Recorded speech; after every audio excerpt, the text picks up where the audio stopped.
This morning, as we gather, let us turn our hearts to Matthew chapter 15:21-28. The story of the Canaanite woman whose unwavering faith captured the heart of Jesus. Her journey speaks volumes about the nature of faith, faith that perseveres. Even in silence, discouragement, and apparent rejection. Picture this scene: a desperate mother cries out to Jesus for her demon-possessed daughter. She calls him, Lord, Son of David, recognizing his authority and power.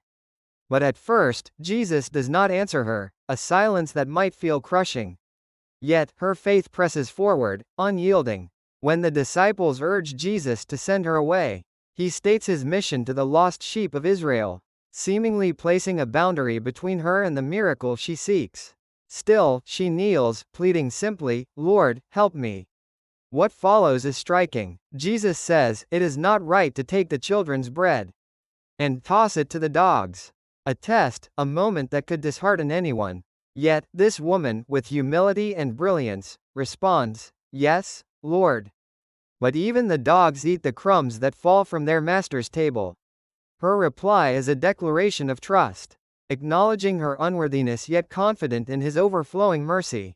This story reveals profound truths.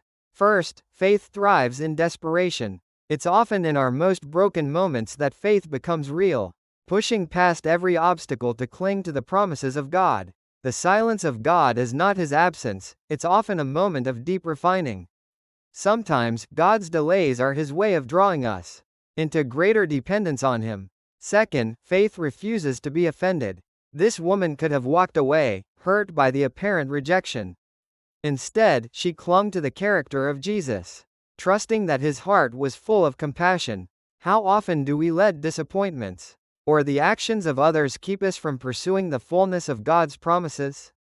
Finally, faith moves mountains. Jesus commends her, saying, Woman, you have great faith.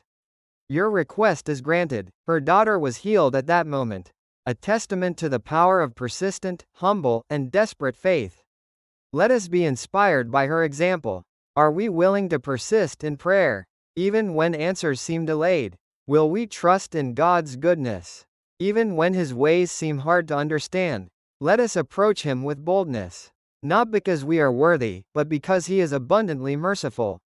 His crumbs are more than enough to satisfy the deepest needs of our hearts. May this truth stir our hearts today. God's grace is sufficient, his timing perfect, and his love unshakable. Whatever burdens you carry, lay them at his feet, trusting that he hears, he cares, and he will act in his perfect way. Let your faith rise, and like the Canaanite woman, cling to him, knowing that his crumbs bring life, hope, and healing. Amen.